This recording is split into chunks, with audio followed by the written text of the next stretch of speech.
Además de abogado, Bruno Lucietti es un apasionado de la obra de Jorge Luis Borges. El 24 de noviembre visitó nuestro Centro Cultural Virtual de ASAC. Lo escuchamos.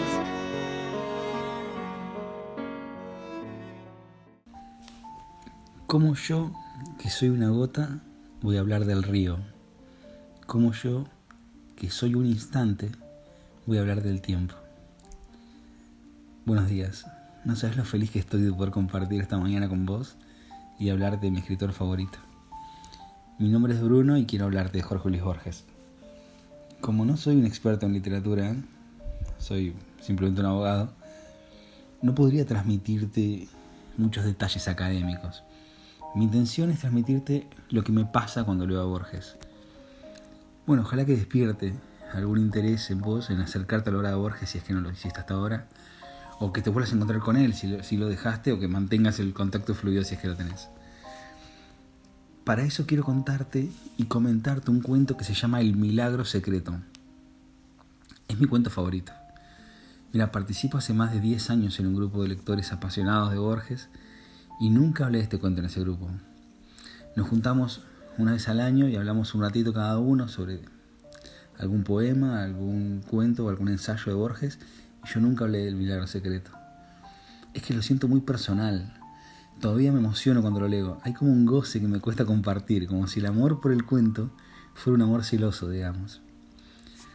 Bueno, antes de comenzar El Milagro Secreto, Borges anota una frase del Corán que dice: y Dios lo hizo morir durante 100 años y luego lo animó y le dijo: ¿cuánto tiempo has estado aquí?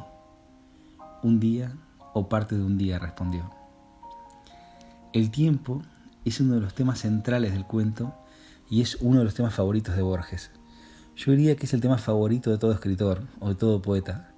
La poesía, como todo el arte, es un grito de inmortalidad.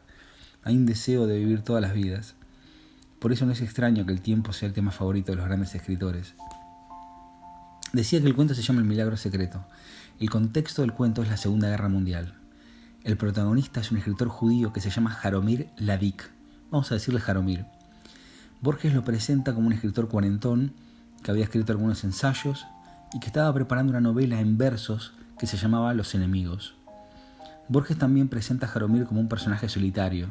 Dice: fuera de algunas amistades y de muchas costumbres, el problemático ejercicio de la literatura constituía su vida.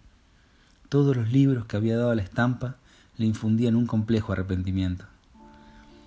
Borges nació en 1899 y el cuento se publicó en 1941. Es decir, Borges para ese momento también era un escritor cuarentón y también para ese momento había escrito algunos ensayos filosóficos y de crítica literaria. Hay una referencia directa. Jaromir, según Borges, había escrito un ensayo llamado La Vindicación de la Eternidad. Borges, antes de publicar Ficciones, que es el libro en donde se encuentra el cuento El Milagro Secreto, había escrito un libro que se llama Historia de la Eternidad. Bueno, escritor cuarentón, ensayista, solitario, nada cuesta afirmar que Borges se identifica con este escritor judío. Pero podemos dar un detalle más. Borges condenaba al nazismo. Y en Argentina había movimientos que apoyaban al partido de Hitler. En la década del 30, o sea, 10 años antes de la publicación de este cuento, una revista nacionalista que se llamaba Crisol sacó una nota en la que decía que el apellido Acevedo, que era el apellido de la madre de Borges, era de origen judío. En definitiva, en esta revista Crisol lo condenaron a Borges por ser judío. Borges respondió con un comunicado titulado Yo judío, en el que con mucho sarcasmo destacó que, más allá que el dato era falso, por un lado sería un orgullo para él haber sido judío, y por otro lado destacó que la revista solo se preocupaba por buscar ascendientes judíos y que no le importaban los ascendientes babilonios, persas, egipcios, hunos, vándalos, ostrogodos, etíopes, otomanos, britanos, cíclopes y lapitas. Es decir, está claro cómo esa revista inquisidora miraba con recelo a los judíos porque trataba de justificar la descendencia judía de las personas como si el hecho de serlo fuera un problema. Borges contestó con la inteligencia que lo caracterizaba y con el humor que lo caracterizaba. Bueno, volvamos al cuento. volvamos a Jaromír, que es el protagonista, que es este escritor checoslovaco. Estaba en su departamento de Praga. Bueno, Praga es la capital de República Checa, ¿no? En un departamento que podemos imaginar lleno de libros, cuando las tropas nazis toman las calles de la ciudad. Alguien lo denuncia por ser judío y no puede defenderse. El apellido de su madre era judío, era Jaroslavsky.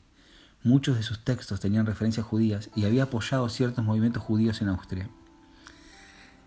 Era el 19 de marzo de 1939 cuando lo arrestaron y lo llevaron a una celda. Podríamos imaginar una celda improvisada por los nazis que recién habían entrado a la ciudad. La policía alemana lo condenó a morir por fusilamiento y fijaron su muerte para el 29 de marzo a las 9 de la mañana. Le dieron unos 10 días, digamos. Borges dice que lo hicieron para obrar de manera pausada e impersonal. Aquí comienza una segunda parte del cuento en el que Jaromír está en su celda imaginando cómo iba a ser su fusilamiento, y es, digamos, el padecimiento de esos días antes de la mañana del fusilamiento. El primer sentimiento de Jaromír fue el terror. Luego comenzó a pensar cómo sería su muerte.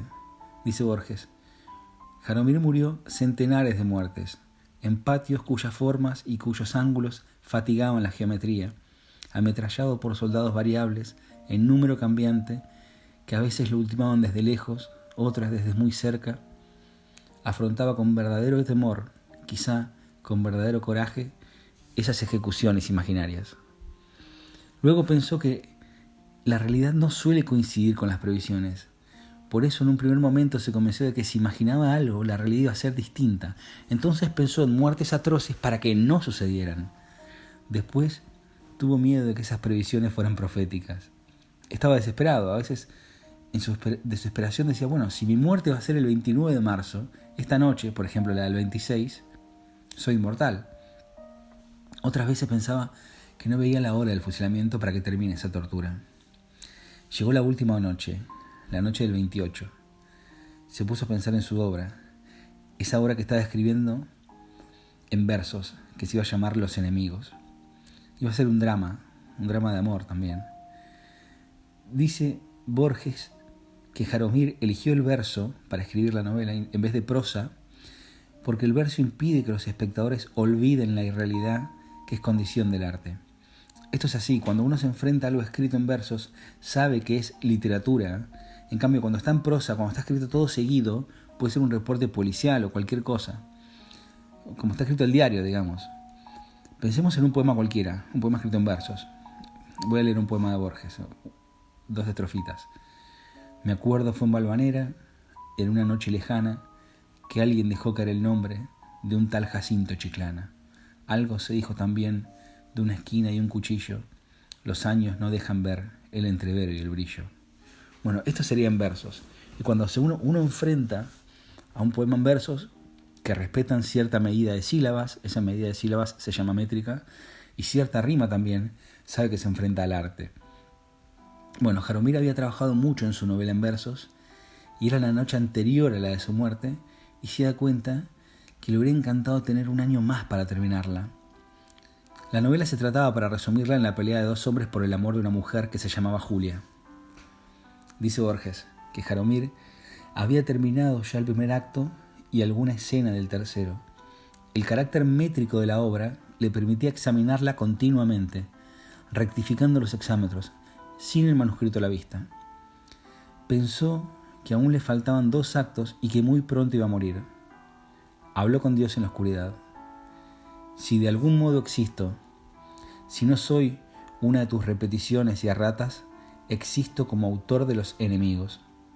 Para llevar a término este drama, que puede justificarme y justificarte, requiero un año más. Otórgame esos días, tú, de quien son los siglos y el tiempo. Era la última noche, la más atroz, pero 10 minutos después del sueño lo anegó como un agua oscura. Esto me recuerda una frase de Borges de otro cuento, que dice que cualquier destino, por largo y complicado que sea, consta en realidad de un solo momento, el momento en el que el hombre sabe para siempre quién es. Jaromir se había dado cuenta que si él era alguien, era el autor de esta novela, era el autor de Los enemigos. Esa novela en versos que estaba trabajando y que como estaba en versos, él sentía que la podía terminar en su cabeza, que no hacía falta papel para escribirla. Bueno, estábamos en esa noche, en la noche anterior al fusilamiento, y Jaromir en su oración pidió un año para terminarla. Se quedó dormido. Soñó que estaba en una biblioteca de Praga que se llama Clementinum. Es una biblioteca hermosa. El bibliotecario le preguntó: ¿qué busca?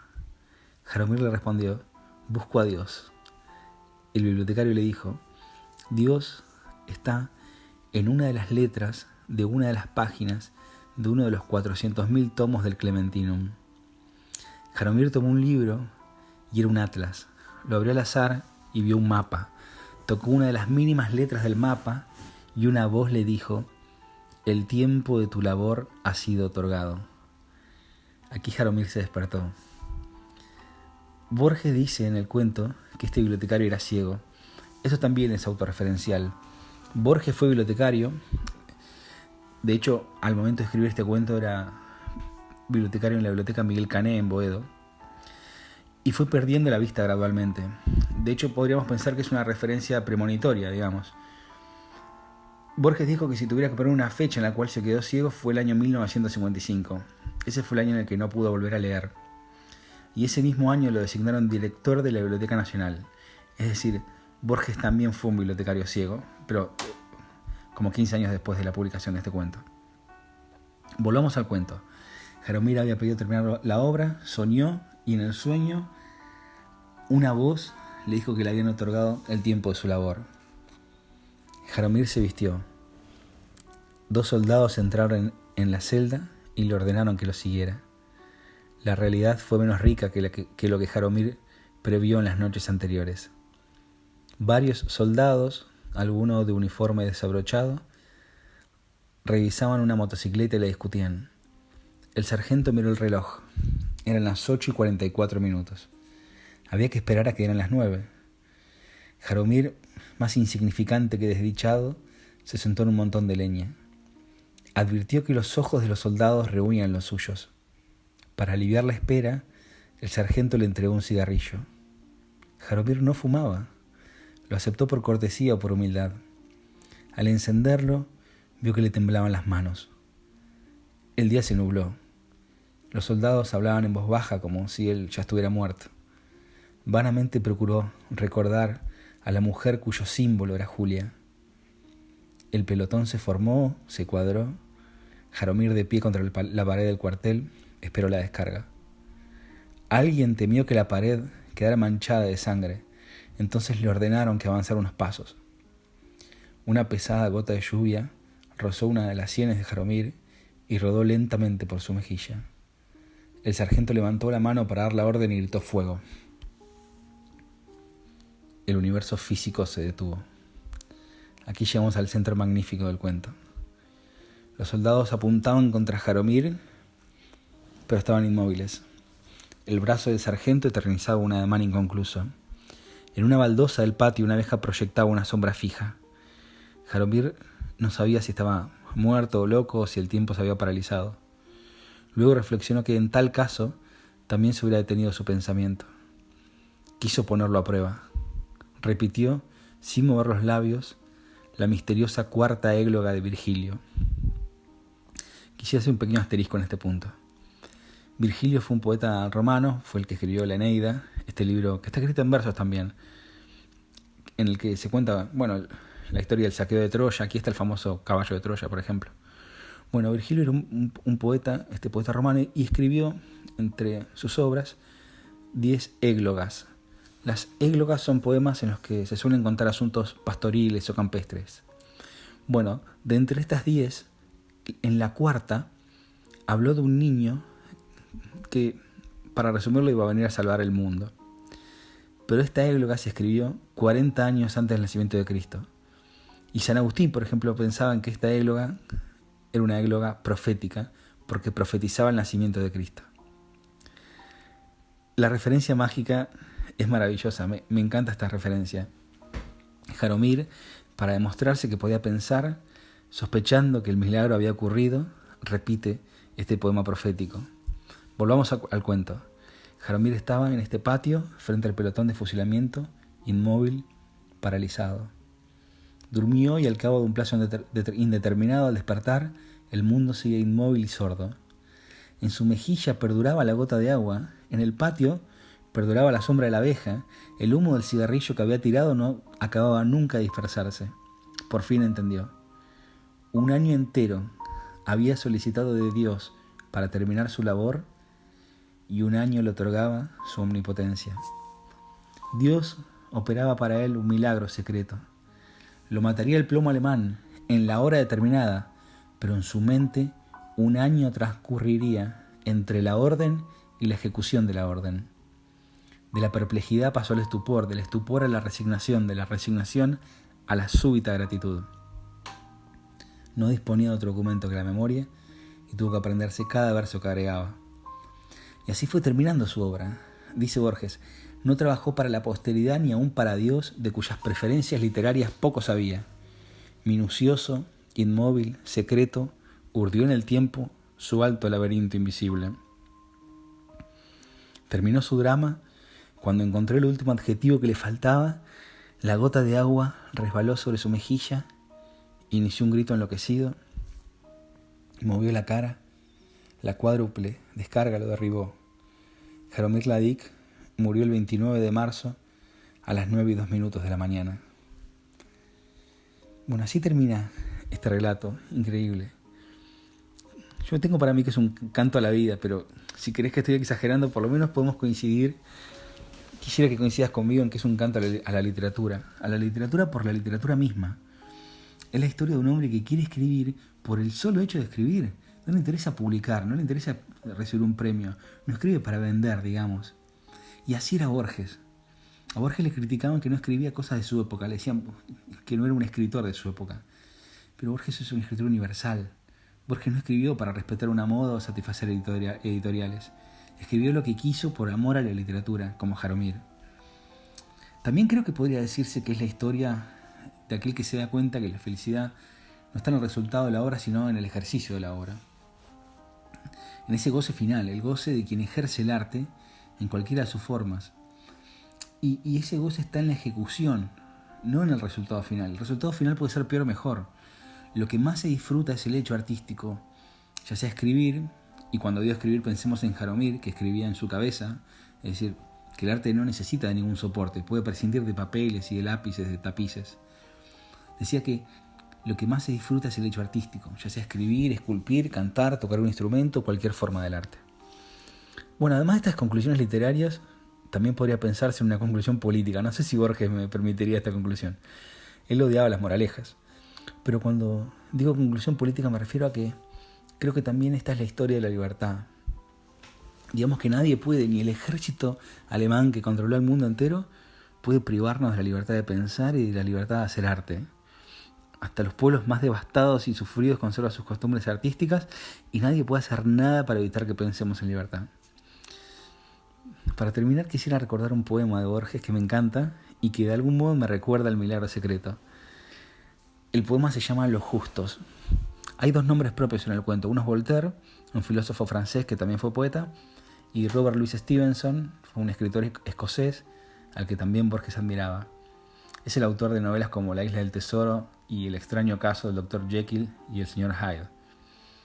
Leo el poema Los Justos. Los Justos. Un hombre que cultiva su jardín como quería Voltaire. El que agradece que en la tierra haya música. El que descubre con placer una etimología.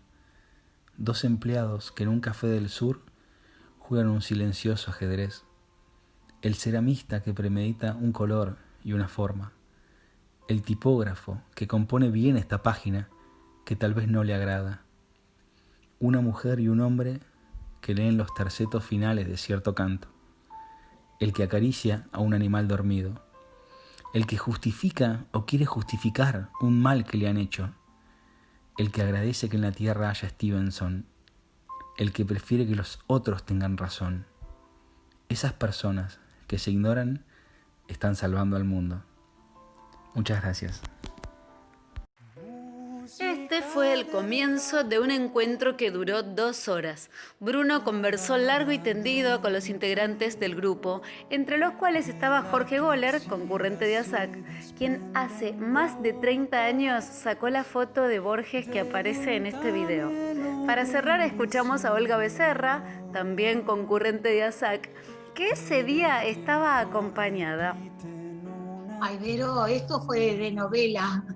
Dice que yo me alejé por el tema que estaba el chiquito acá para colocarme. No solamente vino él, sino también estaba el plomero para arreglarme una canilla. Y yo con Borges, con el relato, con todo esto, se prendieron todos mis técnicos. Y ustedes allí, yo escuchando a los altos, y fue, la verdad, un momento imborrable, porque hasta uno de ellos, de los chicos que estaba, me contaba que tuvo que leer un texto de Borges en la secundaria y que fue un plomo. Pero cuando escuchaba a Bruno y paraba la oreja, dice, no, me parece que ahora estoy entendiendo algo más, y se fue con la inquietud de leer este ensayo de que había mencionado Bruno. Así que no es concurrente de ASAC, pero estuvo en la conversa. Gracias por todo, gracias por todo. Gracias Bruno Lucietti por contagiar tu pasión por Borges. Gracias a ustedes por escucharnos y difundir este material. Y nos encontramos en la próxima entrega del Centro Cultural Virtual de ASAC. Muchos besos.